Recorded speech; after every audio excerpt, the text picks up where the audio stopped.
There's a war happening inside your head right now. Not a metaphorical one. A literal neurochemical war. Every ping, every notification, every little red badge is a tiny dopamine hit. And your brain has become addicted to winning a game it didn't know it was playing. You think you're weak. You're not. You've been engineered. Your phone wasn't designed to help you. It was designed to keep you. The engineers at Silicon Valley spent years, billions of dollars actually, studying how to hijack your attention, and they succeeded so completely that you probably can't remember the last time you were genuinely bored. Not scrolling while pretending to be present bored. Real uncomfortable mind-wandering bored. The kind where your brain gets so unstimulated that it starts generating its own thoughts instead of consuming someone else's. That's boredom. That's the mental state where breakthroughs happen. That's the problem. That boredom is where your best ideas used to live. I decided to find out what happened when I took that away. 7 days. No phone. No smartwatch. No emergency shortcuts. No, just checking one thing. Just me and whatever my brain would do when the constant stimulus stopped. What I found wasn't just interesting. It was terrifying and liberating at the same time. Here's what the neuroscience tells us. Your brain isn't designed for infinite choice and instant gratification. It's designed for challenge, for novelty that actually means something, for the satisfaction of real achievement. When you're scrolling, really scrolling, lost in the feed, your brain isn't learning. It's not creating. It's not solving. It's consuming. And consumption without creation is just slow-motion mental decay. Your neurons aren't firing in new patterns. They're running the same groove over and over, like a record stuck on repeat. There's a specific reason for this. When you perform a task that requires attention, reading, problem-solving, creating, your brain releases norepinephrine and acetylcholine. Those are neurochemicals that sharpen focus and consolidate learning. Your brain literally becomes smarter through focused attention. But when you're scrolling, your brain is in a fundamentally different state. It's reactive, not active. You're responding to stimuli instead of generating goals. Your prefrontal cortex, the part responsible for planning, decision-making, and willpower, goes into energy-saving mode. Your brain literally becomes less efficient at thinking when it's in constant consumption mode. You're not just wasting time. You're training your brain to be worse at thinking. The thing nobody talks about is withdrawal. It's real. Not just the anxiety of missing something important. Actual neurological withdrawal. Your brain has become dependent on the dopamine schedule of social media. Unpredictable rewards at variable intervals. That's the same mechanism that makes slot machines addictive. Researchers have literally compared phone addiction to gambling addiction and substance addiction. Your brain doesn't distinguish between them. When you remove that stimulus, your dopamine baseline crashes hard. You feel it immediately. Restlessness, anxiety, a phantom vibration in your pocket that isn't there. Your nervous system starts screaming because it's been conditioned to expect that stimulation on a schedule it can't predict. The unpredictability is what makes it so powerful. Your brain is literally screaming for a hit. The first 48 hours were brutal. I'm sitting at my desk on day 1, and there's this magnetic pull toward my phone. Not because I need to make a call or send a message. I need one thing: stimulation. My brain is screaming for it. My attention span feels like it's fractured into pieces. I try to read a book. I can't finish a paragraph without my eyes drifting. My mind is somewhere else, reaching for something that isn't there. I try to work on something creative. Blank. Complete blank. I try to relax. I'm twitching, fidgeting, my leg bouncing, my fingers tapping on invisible notifications. This is what withdrawal looks like. This is what your brain does when you take away its drug. This is what chronic phone use actually does to you. It doesn't make you more connected. It makes you neurologically dependent on external stimulus to regulate your own nervous system. Your brain forgets how to generate its own dopamine. It becomes a dependent. And when the dealer is gone, you feel sick. Your body doesn't understand that you're fine. It understands that the thing it expects isn't there. By hour 36, the panic starts to fade into something else. Not comfort, but exhaustion. My nervous system has calmed down because it's finally exhausted its protest. The anxiety is still there, lurking underneath, but it's background noise now. And in that background noise, something starts to emerge. A quietness, not the absence of sound. The absence of demand. By day 3, something genuinely shifted. The anxiety didn't disappear. It's still there, ready to spike if I remember that I could be checking notifications right now. But it stopped being the main event. Instead, I started noticing something else. Boredom that wasn't empty. It was productive. My mind started wandering in ways I'd forgotten were possible. I'd be making coffee, and suddenly I'd be thinking about a conversation I had 6 months ago, wondering if I misunderstood someone, running through it differently. I'd be walking and suddenly a solution to a work problem would just appear in my head, not because I was consciously trying to solve it, just because my brain finally had space to work without being interrupted every 17 seconds. This is the thing that shocks most people. They expect withdrawal to be the hard part. But the hard part isn't the withdrawal, it's the revelation. It's realizing how much of your thinking capacity has been colonized by your phone. It's confronting the fact that your normal state of consciousness has actually been an artificial, fragmented state all along. That what you thought was normal is actually a kind of ambient anxiety disguised as productivity. The research backs this up completely. Studies on something called the default mode network. That's the part of your brain that activates when you're not focused on external tasks, show that daydreaming isn't laziness. It's not wasted time. It's when your brain consolidates memories, processes emotions, makes unexpected connections between ideas, and generates creative insights. It's literally how you learn and grow. It's how your brain makes sense of your life. It's how you solve problems without trying. You cannot think deeply while you're stimulated. The two are neurologically opposed. Your prefrontal cortex can't do deep work, while your amygdala is being triggered by notifications. It's impossible. Your brain can't do both at the same time. This is why geniuses famously go for walks or take showers when they're stuck. Not because the physical activity helps, because the absence of stimulation helps. Because your brain can finally do the work it needs to do. By day 5, I noticed I could concentrate again. Not perfectly. Not like humans could before smartphones existed. But genuinely, measurably better. I sat down and read a book for 3 hours without checking my phone. Not because I was white-knuckling it through some test of discipline.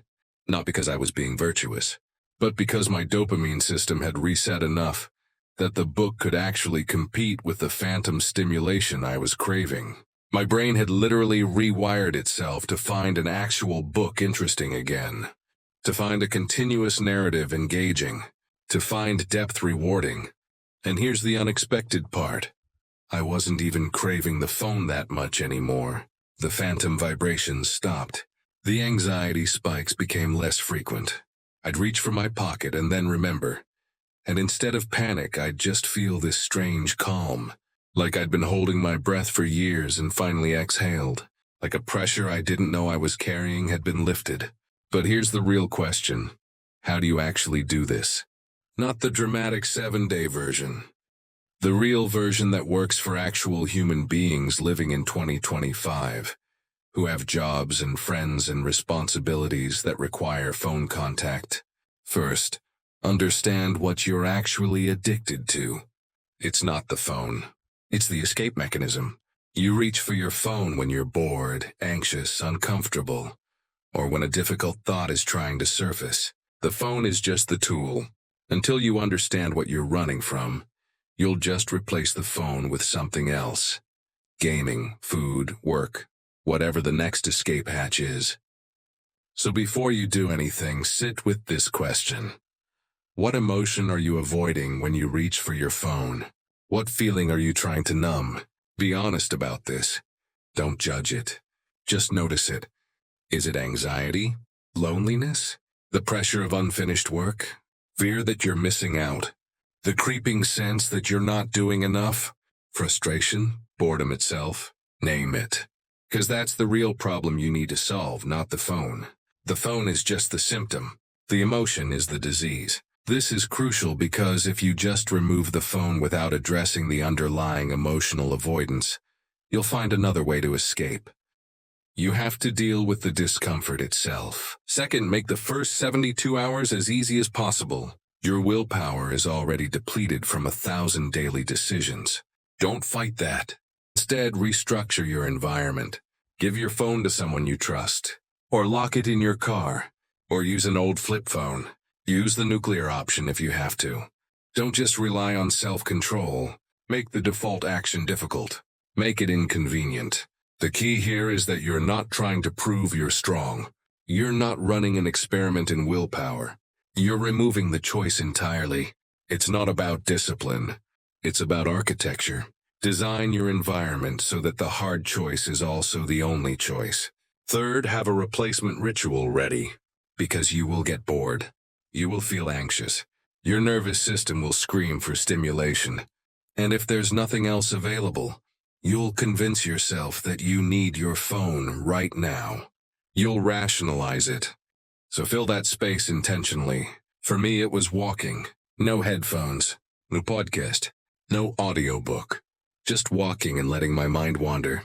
For others, it might be journaling, drawing, cooking, gardening, or just sitting outside on a bench watching people. The activity matters less than the fact that it's not stimulation. It's space. It's the opposite of what you've been training your brain to need. Don't meditate if meditation feels like punishment. Don't force yourself to sit in silence if that feels unbearable. Find something that feels almost as engaging as your phone, but is actually good for you. That's the transition period. That's how you bridge the gap between addiction and freedom. Fourth, expect the withdrawal to feel worse than it actually is. Your brain doesn't distinguish between "I'm actually in danger" and "I'm missing notifications." Both trigger the same panic response. Both activate your threat detection system. But missing Snapchats isn't a threat to your survival. Your amygdala doesn't know that, but you do. When the anxiety hits, and it will, remind yourself, this feeling is real, but the threat isn't. You're safe. You're not going to miss anything important. And even if you did, it's not worth your mental clarity. You're not going to miss a genuine emergency. Real emergencies can find you through other channels. This is validation, not weakness. You're going to struggle. So am I. Everyone does. The people who pretend otherwise are lying. Or they don't actually use their phones that much. Finally, redesign your environment after the experiment ends. You don't have to go back to how things were. You can keep your phone in another room during work. You can delete the apps that trigger the worst compulsions. You can turn off all notifications except calls and messages from people you actually know. You can set specific times to check social media instead of letting it interrupt you every 17 seconds. You can use app timers that force the app to close after a set amount of time. You can remove the Facebook app and only check it on your browser. Friction is your friend. And here's what most people miss. Your environment is more powerful than your willpower. Design the environment where the right choice is the easy choice. Make the phone physically distant. Make the notifications silent. Make the bad apps require more effort to open. This isn't weakness. This is accepting how humans actually work instead of pretending we're robots. The bigger shift, though, is identity. You're not the person who can't put down their phone. You're not that person. You're someone who is capable of deep focus, genuine boredom, creative thinking, sustained attention, and mental clarity. Those aren't lost. They're not broken. They're not gone. They're just dormant. They're sleeping under layers of stimulation and habit, and neural pathways that have been reinforced thousands of times a day, for years. Think about it this way. If you spent 5 years lifting weights and your muscles developed a certain way, you'd have them. They'd be there. You wouldn't say your muscles are gone if you stopped lifting for a week. They'd be there, just a little dormant. Your brain is exactly the same. You've spent years building neural pathways for shallow consumption. You can spend days or weeks activating different pathways, The capacity doesn't disappear. It was just redirected. When you do this experiment, whether it's 7 days or 3 weeks or just a weekend, you're not just taking a break from your phone. You're remembering what you're capable of when your attention isn't fractured into pieces. You're proving to yourself that you can change, that you're not just a victim of your circumstances, that you have agency, that your brain can be rewired, that you're not stuck. That matters. That's not motivation. That's evidence. That's proof of what's possible. That's the foundation for everything else. The question isn't whether you should do this. You probably should. The question is, what are you willing to do with the mental clarity you get back? Because that's the real currency here. Not proving you're disciplined. Not winning some badge of honor on social media about how you're doing a digital detox. It's reclaiming hours of actual thought. Hours where you're building something instead of consuming. Creating instead of scrolling. Being present instead of performing presence for an audience. So here's my challenge for you. Pick a length. It doesn't have to be 7 days. It could be 3. It could be a weekend. But actually do it. Not in theory. Actually put the phone away. Not your friend's phone. Your phone. Not putting it on airplane mode. Physically separating yourself from it. Creating distance. Creating friction. Creating space. Then, and this is important, tell someone. Comment below and say you're doing it. Not for me. For you. Because the moment you make a public commitment, your brain treats it differently. It becomes real. It becomes identity, not impulse. It becomes something you're accountable for. Your brain takes it seriously. After your experiment ends, I want to hear what changed. Not the details. Not your full life story. Just what did you notice? What could you think about that you hadn't been able to before? What surprised you? What came back? What did you miss? And more importantly, what didn't you miss? Because that's the conversation we need to have.